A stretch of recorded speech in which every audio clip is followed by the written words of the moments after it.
Hi, welcome to day 8. Me telling the world about the craziest story you're ever going to hear about the things that have been happening to me, my friends, and my family over the last 8 months.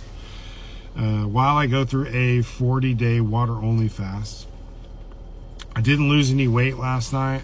I think it just had mostly due to the timing of water intake, but I'm not doing this for weight loss. I'm doing this for spiritual reasons, and I'm doing this so that you'll hopefully take me and what I'm telling you seriously. What I've been going through is incredible, and the stuff that's coming out of it is very profound and very important. We've been talking a lot about crazy stuff, so I just want to kind of recap it real quick. So I made a connection between the symbols that you see in the DMT laser experiment and the symbols that are seen on the CARET document, which is from a reverse engineering lab, or supposedly from a reverse engineering lab in Palo Alto, California, where they had taken parts that were recovered from downed UFO or UAP aircraft and were trying to reverse engineer them, and they had symbols written all over them.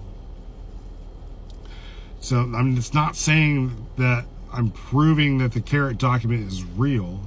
What I'm saying, though, even though it does make sense that those two could be connected, if you look into what the person who leaked the document says about the symbols in the CARET document, it could logically make sense. But for me, it was enough to see something in the real world that I think for me to reach my point of gnosis, it was enough for me to flip that switch. So it's one of two things on that point of gnosis. It's either you know the truth, or you know the truth enough to where you reach a threshold in your belief that it's no longer faith, it is knowing the truth. So that's kind of where I'm at with that. I would love, I think the next steps for being able to really kind of work through the comparison is going to be getting a database of those symbols from the DMT laser experiment, and just have a team of people working on those. One of the unique things about that experiment specifically is that you can magnify those symbols. If you put a magnifying glass to them, they do expand.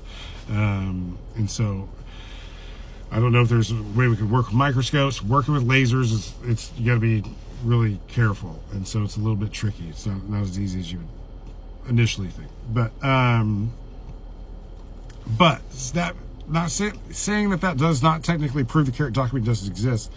There are things that are happening in this world, though, that are now showing like that a reverse engineering program legitimately does exist.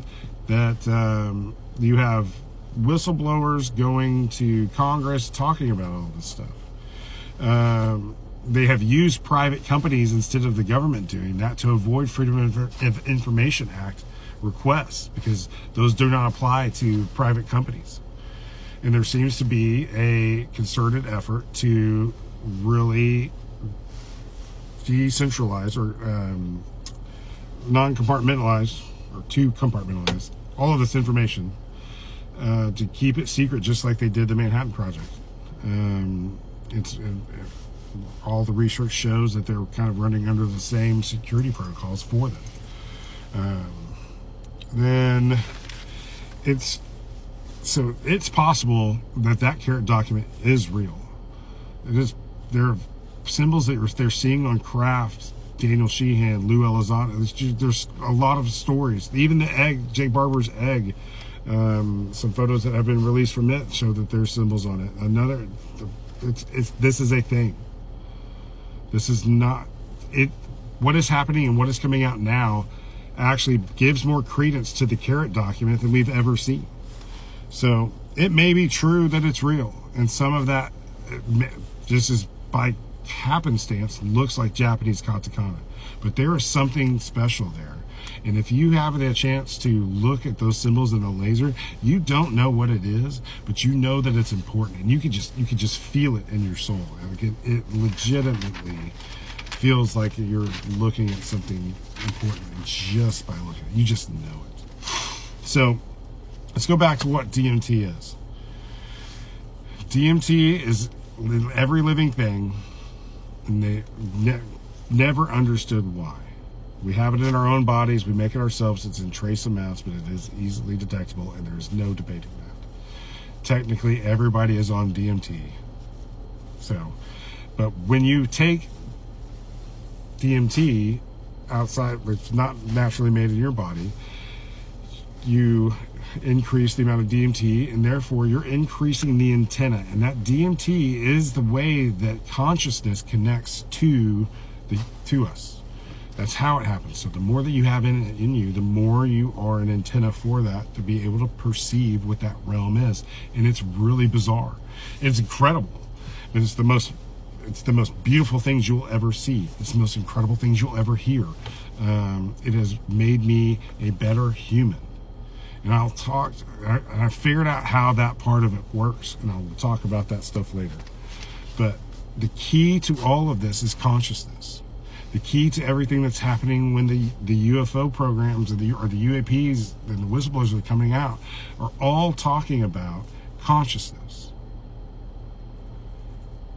What's going to have happen is that consciousness is going to be the most important thing, one of the most important areas of research that we have ever done, because it's going to start unlocking things that we have been hidden from us. There are things that are happening in this world. All the information that we're getting is coming out now for a reason. All of this chaos in this world is coming out now for a reason. This UFO disclosure is coming out now for a reason.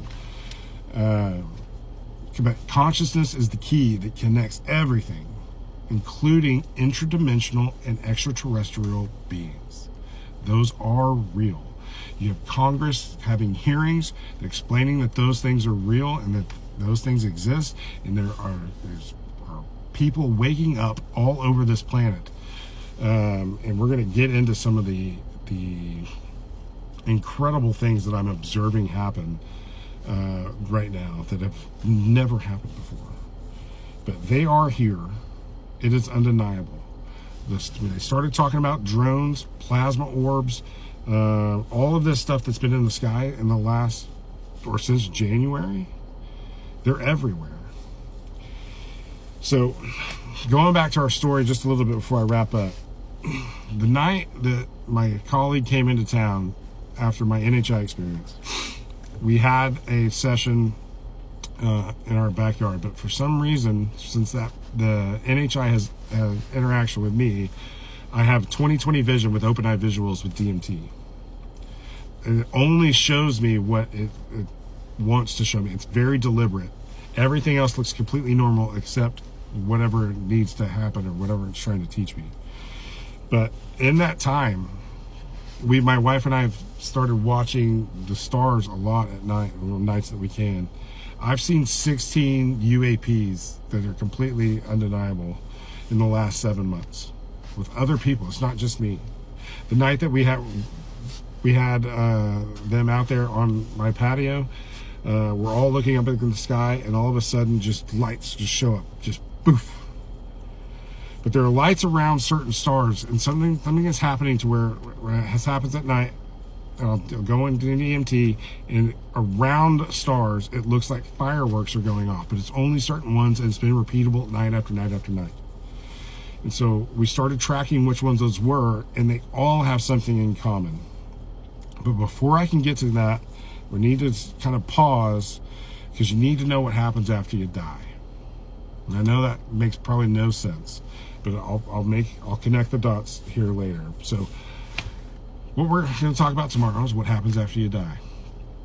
And it's been a life-changing thing for me to learn. So I hope it will be for you too, and I hope that's exciting for you, and I hope you'll join me tomorrow. Talk to you. Thanks.